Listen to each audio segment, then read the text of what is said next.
Howdy, folks. This is the Colt 38 Cowboy again, and I'd kind of like to do a little video of kind of kind of something that I got into with a friend of mine a little while ago, um, which is me being a little superstitious. Now, not long ago, I owned a car CW9 for self-defense, and I the double action trigger on it was so terrible that I had nightmares about having to use it. I had nightmares about pulling the trigger all the way back and the gun just wouldn't go off. Um, and it eventually led me to go, I need to get rid of this gun. I need to not have it in my collection because I I can't trust myself to be able to use it if I need it. And I'm not one of these guys who buys a gun, sticks it on my hip and just doesn't shoot it. I had put about 600 rounds through it in the 9 months that I've owned it. Um, and so I should have been very comfortable with it by that time, but I just wasn't. Um, and I went to something that a lot of people would consider a bad idea. I went to this as my self defense handgun. This is a Colt double action 38 in 38 long Colt. A lot of people say this is a bad idea because these are not terribly reliable guns. Things break on them. They're called the gunsmith's special for a reason. Um, but this, when I put hands on it, I immediately knew that this was the handgun that I wanted to carry. Not just because of this, but because this is a this is going to be a handgun with a semi decent trigger pull. It's a double action revolver trigger pull, but that is not to say that it's going to be. I should have unloaded this before doing the video, but that is not to say that it is very atrocious. It has a very short length of pull, and if I don't want to deal with that, I just cock the hammer back, and it functions as a single action revolver. Now, I went to this and I was carrying it for a couple days, took it out, put about 70 rounds through it, and it was kind of a day for the unusual, you know. Um, this is getting into kind of superstitious nonsense territory, but I I had a friend shortly after high school who was shot and killed and murdered. I'm going to say murdered because he was murdered. And I was it was sort of something sparked my memory of that, and I was thinking about that. And I took this gun out to the range and I was, shooting it.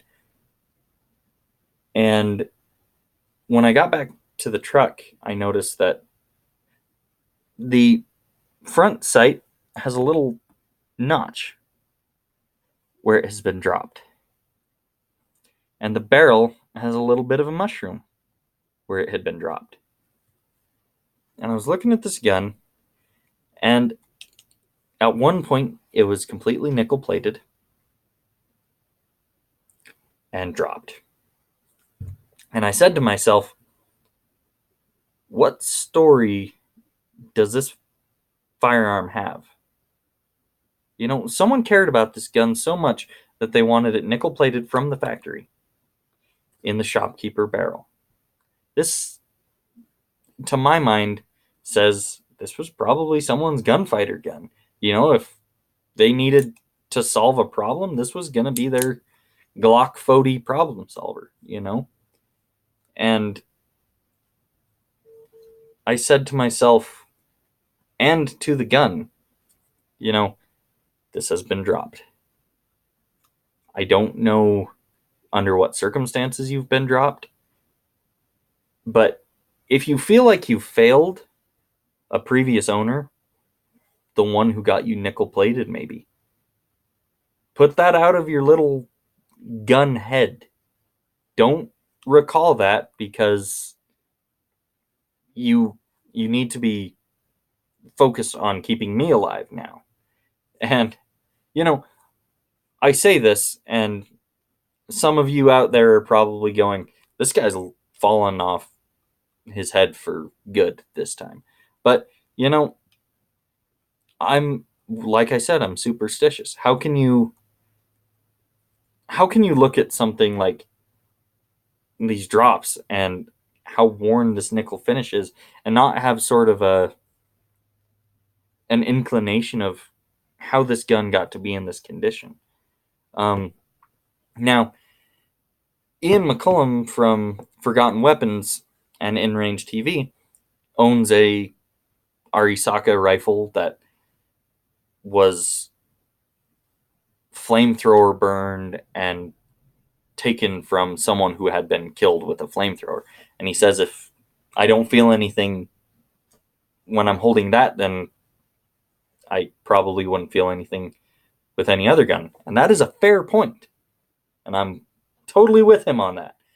And I don't know if it's just my imagination or what with this gun, but every time I pick it up, I have this little inclination of, where have you been? What have you been doing? Just, you were kicking around in a pawn shop. The owner doesn't remember who sold you to him, doesn't remember your story, nothing. And I can't find any information on it. And so I'm holding this little gun and going, whatever your story is, put that behind you. You're my gun now. And I'm getting into, I get made fun of for this by some of my friends, but I'm getting into a Glock for carry. Not because of the superstitious part of me, but because I sweat, and this against my skin might get sweated to pieces. So there's that. But recently I got into a Marlin 81, as I said in my last video, and I had a completely different response to picking up this 81. When I picked up this 81 with its German silver fittings and its bluing completely gone, I picked this up, and in my head it was like, this is someone's workhorse. Someone had this sitting by the door, in case of bad people, in case of Indians, in case of animals. Oh, I need to go hunting, better grab the Marlin. This was someone's workhorse gun. This gun was not under the same pressures as a gunfighter gun, And this gun, when I put it in my hands, all it wanted to do was get fed 8 rounds of 45-70, go out to the range and be shot. This gun felt like it was just sitting here going, please load me, please take me out to the range, and please shoot me. And I'm one of these guys who, I'm not gonna lie, I pick up this gun and it doesn't say a lot to me. It's not telling me anything, because this gun's history begins and ends sort of with me. I bought this gun, I shoot this gun. End of story. This gun has no stories yet, you know? But this kind of tells me, yeah, I bagged deer in my day. Maybe my owner got a wild hare and killed rabbits with me when he was bored. You know, he one night he grabbed me out of the corner and went out and was listening to the night. You know, but the next morning I shot a couple coyotes off of a calf kill. You know, this gun has a different feeling to it than this gun. You know, and like I said, maybe it's just I'm a superstitious fool, but I feel like there's something that resides in, you know, the sort of tools of a person. You know, I I've been, and it's not just guns. I have a knife that my grandfather gave me that his father or his grandfather came back from World War II with this knife. And it's just holding that knife, I get the sense of that lineage, you know. And once again, I don't know, maybe it's me being superstitious and silly, but I get that feeling about certain things. I have a belt buckle that belonged to my great grandfather, who was a, well, as the belt buckle says, explosives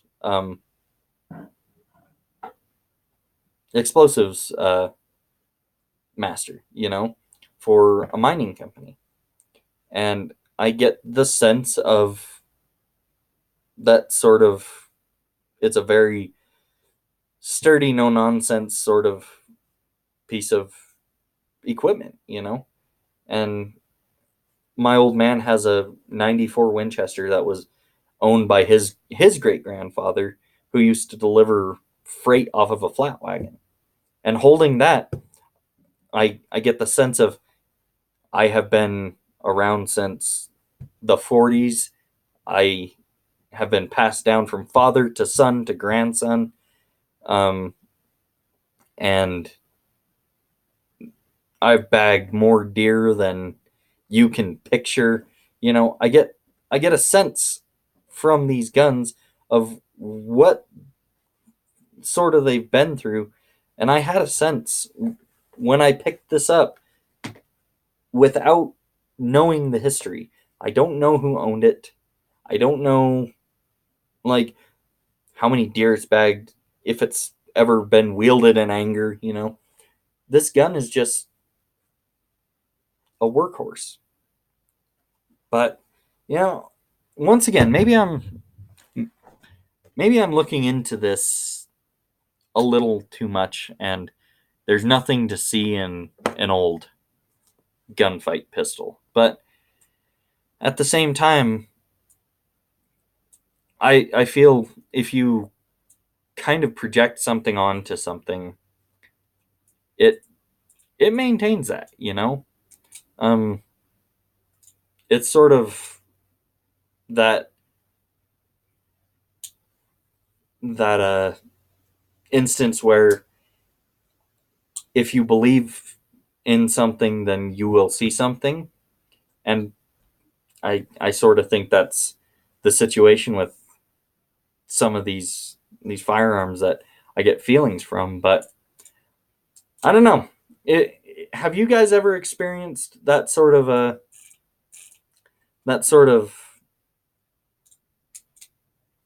intuition about a firearm or about a place or an item? If you have, let me know down in the comments. You know, I would love to.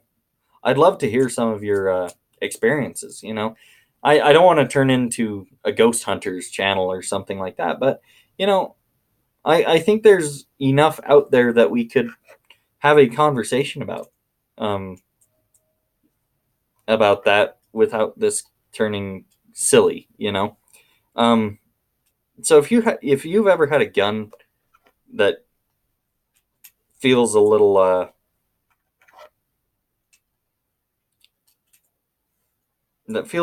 like it has a history that you can sense just by holding it, let me know. If you've ever been to an old house that you feel sort of a presence about, let me know. Let's get a little weird in this comment section, and then my next video will be a little more serious.